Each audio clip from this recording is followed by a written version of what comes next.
Welcome to the Mrs. R Relevant Daily Draft Podcast, brought to you by the Draft Professor. The Draft Professor is the only interactive mock draft simulator.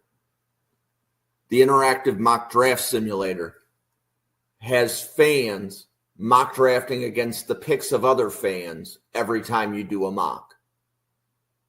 This is a first-round challenge, which has fans identify their 5 best first-round picks, and fans of the other 31 teams will be mock drafting against your preferred first-round pick.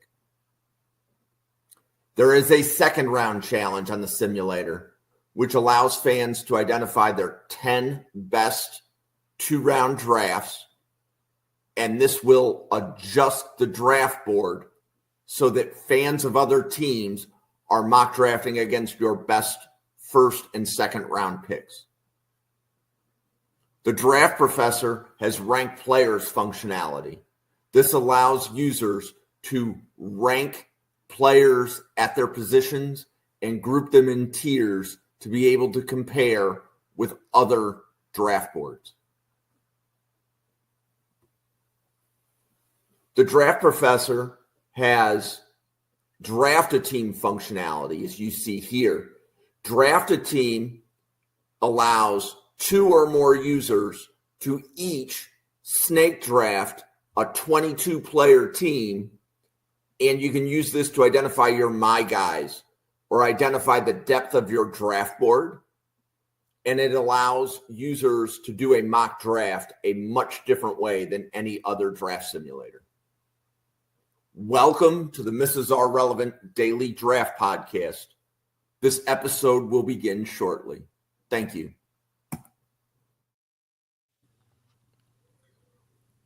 Well, hello, everybody. I'm Jim, joined today by Walt, and we're going to be going through a few offensive linemen. But before we begin, Walt, how are you doing? I'm great, man. Happy to be back. Any opportunity I get to talk about football prospects, whether it be high school, college, whatever it may be, I jump at it. So, and plus it was fun the last time I was here. Yeah, so I think this is either the second or the third time that you've been on a podcast. I think the second. Yeah. So I appreciate you getting into the groove. We are finishing our scouting reports right now. So we have, I want to say there's probably about 30 guys in the first 5 rounds that we haven't done scouting reports on. And Walt is going to help us get 5 of those guys out of the way. And we've definitely got some, let's say, high round offensive linemen that we're going to be covering at the end. But the first of the 5 guys we're going to talk about is Ozzy Trapilo from Boston College. So what do you want to tell us about Ozzy, Walt? All right, so first off, he's 6'8". You guys can see that there, 6'8", 309, kind of on the lean side. Comparable, I think, to another tackle in this class we're going to discuss in this video, and that being Chase Lundt of UConn. Difference is, I think Ozzy has a little more thickness to him, a lot more thickness to him overall in his body. You look at his arms right there, you look at his legs. He's one of those odd athletes that has just as much body all over. Legs and thighs are almost the same exact size, thickness. Chase is a little more slender, and we're going to get into some of the concerns, I think, with him. I think Ozzy is a pretty good athlete also, but at this current moment, I think he's better in run blocking than he is as far as a pass protector, and which is okay. I mean, most right tackles are. Most right tackles are guys that they felt didn't have the requisite athleticism to play on the left side. But we've been seeing before, you got guys like Lane Johnson who can play both sides, but is predominantly a right tackle. Panay Sewell can do either if you need him to. You got some of those special guys out there that can actually do both. But I'm going to get into some of my notes on him. As I said, I think his 6'8", all 6'8" aren't really created equal. I think his 6'8" in general is a lot thicker, a lot more well put together than Chase is. Look at some of his strengths, better in the run game that people give him credit for. He also transitioned mainly from a pass-heavy offense to a run-heavy offense over the past 3 years over there at Boston College. Steadily improved over the past 3 seasons, especially in pass pro. I think he gets into his pass sets quicker, if not as quick as any other tackle in this class, which is a credit to him being 309, being a little more athletic. You compare that to some of the 320 guys, the 330 guys who still pretty much hold their own as well, respectfully in their rights. But as far as the kickback, he will overstep sometimes with that back leg. But as far as that kickback, the initial kickback, and getting into his initial pass set, I think he's very, very quick with that. Problem is he falls into an issue I think that a lot of tackles fall into, taller tackles. Once you start talking about 6'7", 6'8" guys, borderline teetering 6'9", you start talking about anchor issues, guys reaching too much, playing over their toes. And to me, that's the issue that he and Chase also have. So overall, I think as a prospect, talking about a guy that's played a ton of football, he's versatile. You're talking about a guy that, like I said, transitioned from a pass-heavy first offense over the last 3 years into a run-dominant offense this past season over at Boston College. And it's a lot of versatility. I think he's a testament to the depth of this class.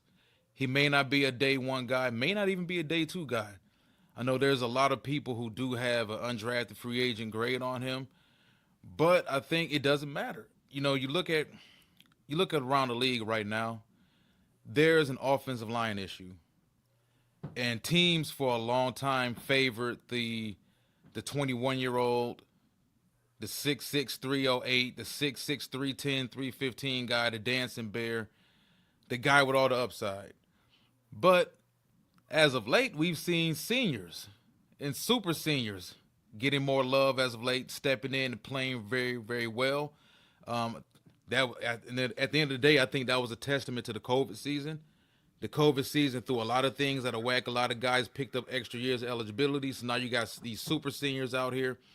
But Ozzy's a guy that I think he's played a ton of football. He's got versatility. He's got the upside.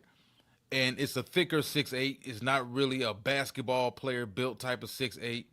So he's got the ability, the size, really the bone density, looking at him, to put on more weight.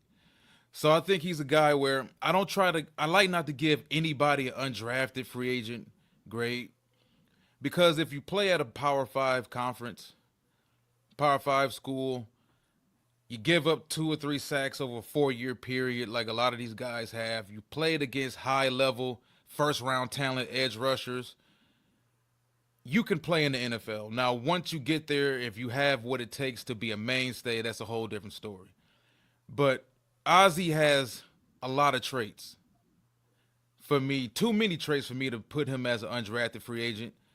And then the need for offensive tackles, athletic offensive tackles that can get out in space and move and get to the second level the way he can and wreak havoc, find action, lock in, and he's really good, solid range-wise. He takes really good angles as far as getting to the next level to those linebackers. And once he gets his hands on them, it's over. So I think somebody's going to value what he has. And once those top offensive tackles start flying off the board, someone's going to value what he can bring to the table. And a couple questions. So do you think from a measurables perspective, as far as arm length, height, weight, that the boxes are checked while it may not show on film? Do you think, like, from a combine perspective, he's going to check most of the boxes of what somebody wants an offensive tackle to look like? Definitely, because he moves very well. If you take a look at this offensive line class and maybe compare that to an offensive line class from 2014, I can't remember exactly who was the top offensive lineman off the board in that class, but I would guarantee you that those body types are completely different. Look at Tyler Guyton from a year ago. Basketball body. Then you had, in comparison to a guy from J.C. Latham, who was a walk-in hotel. So, I think there's even in this class with the 5 guys we're going to discuss today, there's so many different body types, so many different heights, arm lengths. It's different now. And all of these guys that we're going to discuss are very good in their own rights at what they do. But I do believe he's going to test well, because he obviously, on film, you see if nothing else, if it takes him time to put it together pass pro wise, he's going to be very, very solid for you in the run game from day one. So that's something I believe you can hang your hat on with him. And you see him as a right tackle and not a left tackle, correct? Correct. Now I could be wrong. We've seen guys have that label as being just a right tackle. I don't understand why some people, not you, but some people view calling a guy a right tackle is the equivalent of calling a wide receiver a possession receiver. And you hear it every year around the draft time. Oh, yeah, but he's not a left tackle. Yeah, he's okay, but he's not a left. And I get it, but some of the best tackles in football are right tackles right now. And I think that whole left tackle thing, let's just blame Lawrence Taylor, right? Oh, yeah. Because Lawrence Taylor was coming around to the quarterback's blind side. And the Joe Theismann situation. Yeah. So I think the whole left tackle, right tackle thing is something that's basically been in football for, let's say, the last 35 years. But I don't know that I heard anybody mentioning the value of a left tackle until Lawrence Taylor came around and quarterbacks couldn't see him. Yeah. Right. So Definitely. I think because obviously right tackles are left on an island. Right. There's plenty of times where if an offense is going with 4 or 5 wide, that neither tackle has a tight end helping them. So, but that's my own opinion. But let's move on to Chase Lundt from Connecticut. So, what can you tell us about Chase Lundt? 1 sec.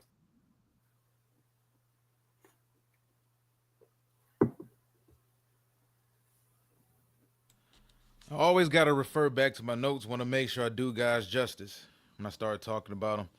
All right, so Chase, as we mentioned, 6'7", 305. First thing you notice about Chase on film, he protected a run-heavy offense with their quarterback, very versatile, athletic quarterback over his past couple seasons. A lot of zone, heavy zone for him.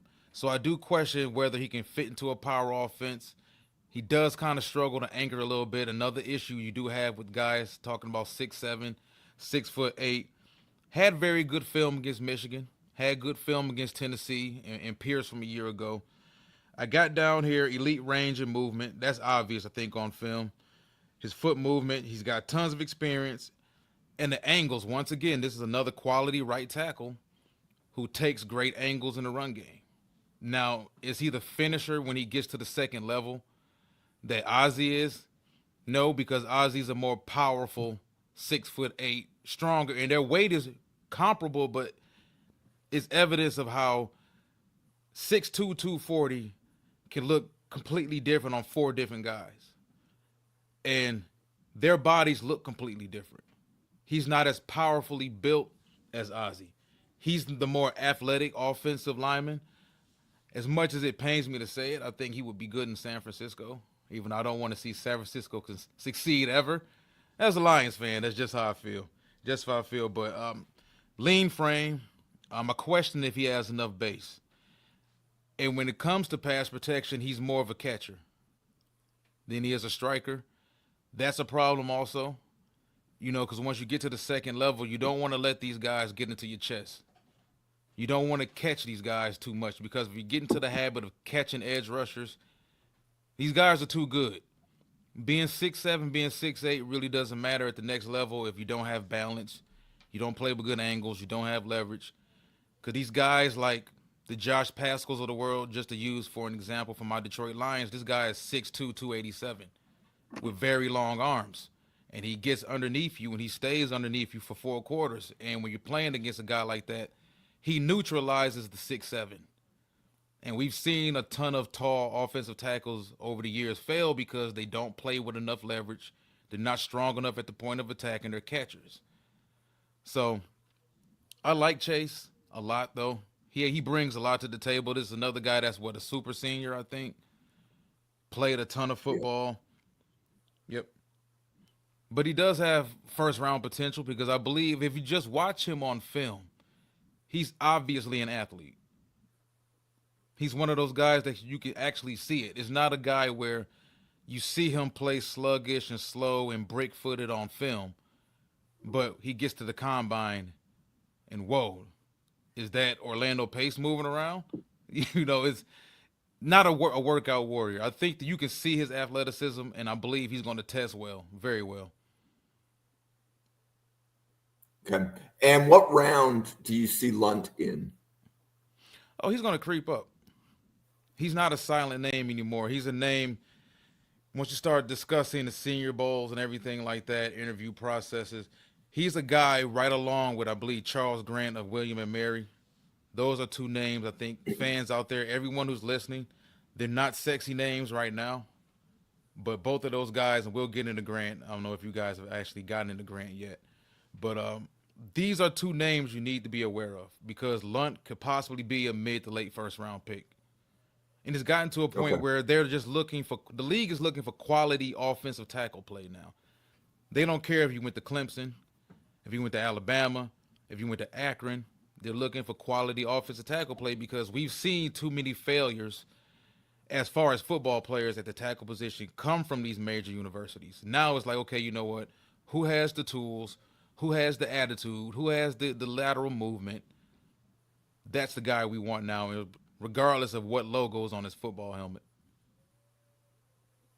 Yep. And going back to your San Francisco comment earlier, I was reading a fascinating stat in San Francisco. In the last 22 years, San Francisco has missed the playoffs 15 times and gone to the Super Bowl 7. So talk about your good old boom or bust organization, huh? Yeah. Okay, the next tackle. Oh, and by the way, with Lundt, do you expect Lundt to have all of the measurables of a tackle? So do you expect him from a combine perspective to have the arm length that NFL teams look for? On film, I mean, we can't really go through the measurements right now. I'm not sure, but on film, it doesn't look that. It looks like he kind of struggles. He's good as far as locking on outside the pads, which is not good as well either. The inconsistent hand movement, hand placement is an issue. But if you just look at him on film, the arm length does seem to be an issue. It's just the fact that I don't think he's had guys that he's went up against necessarily that gave him enough problems that could expose it. Okay. So as anybody watching this, we are recording this and there's still 3 weeks to go in the NFL regular season. So the reason why I point that out is, at the Draft Professor, we're putting scouting reports out there on all of our top 175 players so that as you go through the draft process, combine and whatever, and you want to learn more about a player, we are one of your many resources. So right now, we don't know where any of these players are going to have measurable wise, right? The combine is still at this point like 8 weeks away. So that's why we go with what we see on film. We don't have the combine at this point of the process to kind of reflect on. The next player we're going to talk about is Jalen Travis from Iowa State. So, Walt, what do you want to tell us about Jalen Travis? Where do we start? Very large human being. Very, very, very large human being, man. You don't find too many 340-pound guys at 6'7". You start getting into some of those guys that teeter 350. The DeJuan Joneses from Ohio State a year ago. Mekhi Becton was an abnormally large human being. Personally, I'm against those types of players, especially at the tackle position. I think there's too much stress put on their bodies at tackle. The athletes that they actually go against for them to really consistently last. And we've seen issues with Becton, of course, in his career, although he's playing better this season.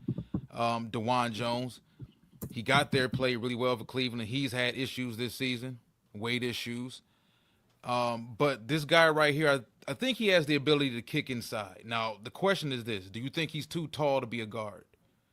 Because if we're talking about lateral movement, he moves well enough for 340. When you hear people say about guys that are 330, 340 plus pounds, Well, he moves well. Okay, we hear that about a lot of these guys, but how well does he move? I don't think he moves well enough to play tackle at the next level. Now, if you're going to put him in a power system, power zone system, you're not asking him to pull too much. He should be okay at tackle. And if you're going to make sure that the run game is going to anchor behind him, I can understand that. But I see a lot of people who think he's probably a tackle, mainly because they see the size. And a lot of us to this day are still enamored by size. We love the big athlete. You know, even going to the defensive side of the ball with Jordan Davis. People love a huge athlete that can move. You know, but can you succeed at the next level at your position, being the level of athlete you are and having the motor? There's been questions about his motor. But I like Jalen Travis. I don't think he plays as mean as he should because he's a very, very large, powerful human being. And I would expect him to play a lot more physical than he does. He has pretty good hands for his size, very violent hands. The movement, the quickness of his hands. Sorry about that. The quickness, I believe, in his hands are very solid as well. But if we're talking about being able to get into his pass sets quicker, getting off the snap quicker, that's a question. Because if you compare him to a guy, I want to say Talise Fuaga, who came out of Oregon State a year ago. Fuaga was a huge guy, but I think he moved a lot better for right tackle. Some people felt he had the ability to move to left tackle. I never thought Talise was going to be a left tackle, but he's been pretty decent for the Saints, you know, over there at right tackle. And they pretty much anchored everything running the game, running the ball wise behind him. Travis is all going to be determined on where he goes. He's another guy that's kind of projected as an undrafted free agent right now. But if he lands in the right system, like most of these offensive linemen, Jalen could have an impact. Okay. Okay, so now we're moving up the draft board a little bit. So Cam Williams from Texas. So what do you want to tell us about Cam Williams? Another very large human being. If you look at this picture right here on the screen, that's 6'5", 335 pounds. That's a very well-proportioned 6'5", 335 pounds. Once again, nothing really sloppy about this guy. Huge shoulders, broad, massive shoulders. You look at the arm length, which is crazy. You look at the legs, the build of him. He moves very well. High motor for his size, and I think that's very, very key for offensive tackles, especially the bigger offensive tackles. How's your motor? Well, he's got a hell of a motor, and he finishes plays at the second level, pass pro. He plays with a mean streak that I would like to see the previous offensive tackle play with. Cam plays with that.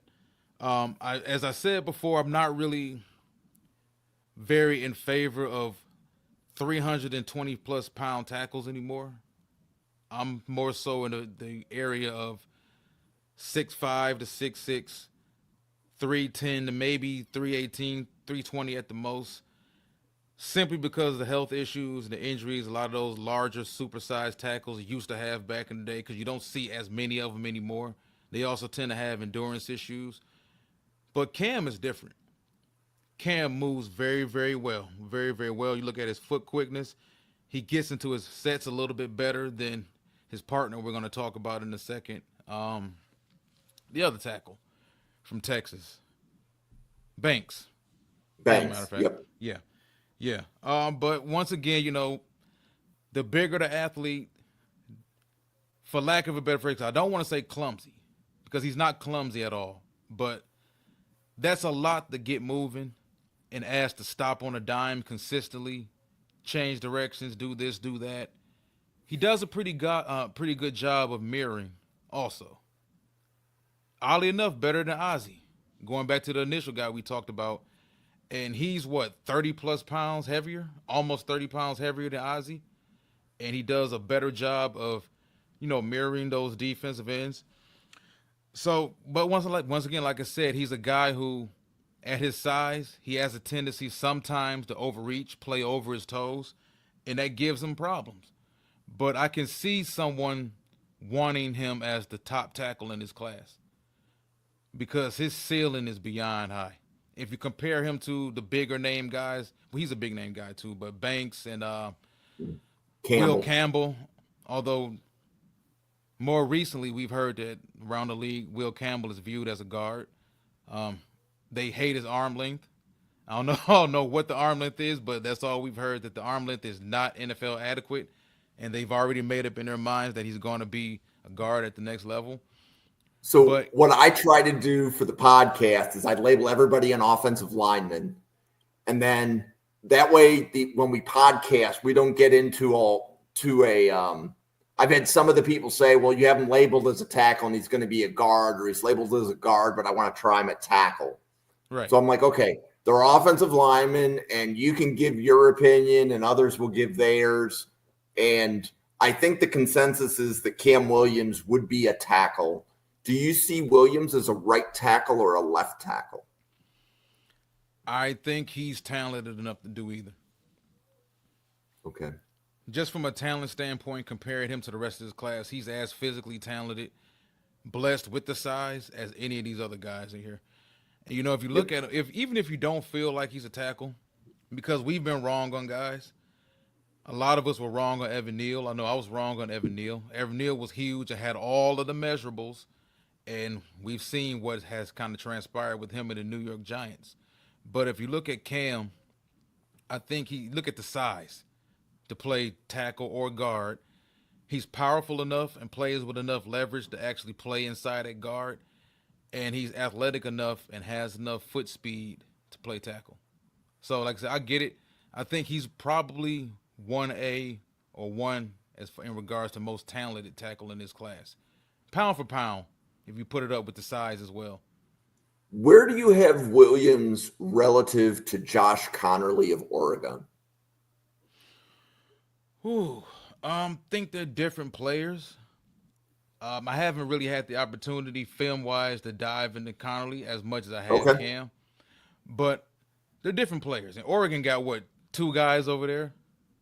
They have Cornelius and Connerly, and they'll be covered. Yeah. We're going to be covering them soon. So as long as you stay podcasting with us, you'll get all the offensive linemen. Oh, yeah. Yeah, and there's the story. The word's been out on both of those guys since the summer. This tackle class is so deep. Yep.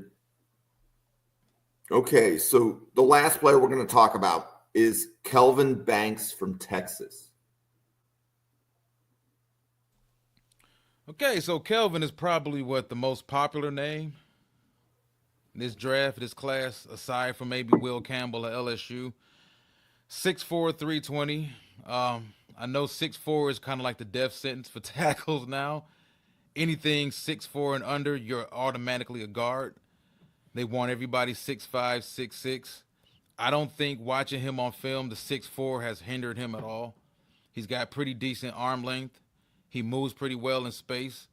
One issue I think he does have is hip stiffness. He doesn't have the same torque, oddly enough, and he's 320. Cam Williams is 335, and I think Cam Williams, hip-wise, has a little bit more snap, a little bit more twitchiness, a little bit more torque. Cam is just a special athlete at a special size, for that matter. But if you look at Banks, he's got a thick, stocky, powerful body type. So I don't think the 320 at the next level will hinder him at all. If you look at the health regimen at Texas, I think they take great care of those guys. Because even if you look at T'Vondre Sweat from a year ago, Sweat got in shape. The huge issue with Sweat was the 340, 350, allegedly 370. I'm not sure if Sweat ever got up to 370, but he got in shape. And he looked a hell of a lot better by the time the final 2 years when he left. So, also durability. He's played a ton of football. Banks has at 6'4", 320. He's seen a ton of pass rushers in that conference. And like I said, he moves really, really well. And it's a testament to this new breed of offensive tackles out here. These guys are 320, 330, and they're moving like guys that are 315, 310, 309. Go through some of his numbers. He only surrendered 1 sack, 6 hurries, and 1 quarterback hit in 13 games, which is outstanding, I think. I understand people want to see zeros across the board, no hurries, no quarterback hits, no sacks, but things do happen. And if you look at this season alone, he had 100 more pass block snaps than run block snaps. In 2023, he had 115 more. So for him to play in that pass happy offense, with those quarterbacks, we all know how they love to throw the ball around there in Texas with Ewers and Manning. That's a lot of work they put on his shoulders. And to put up those type elite numbers, I think is a testament to how quality of a player he is. Okay. And do you see do you see Banks as a tackle or a guard? I think he's a tackle. Yeah. Okay. I don't think could he play guard? It's possible. I don't know, because I don't think he's as powerful at the point of attack. He's better with space. It gives him the opportunity to utilize his quickness, his arm length, his angles. He's good at taking angles as well. So I'm not sure if everybody can just transition inside the guard. I think he's a tackle, and I think he's left tackle. Because even in the run game, whenever I think about guys playing right tackle, I think about, can I anchor my run game behind you?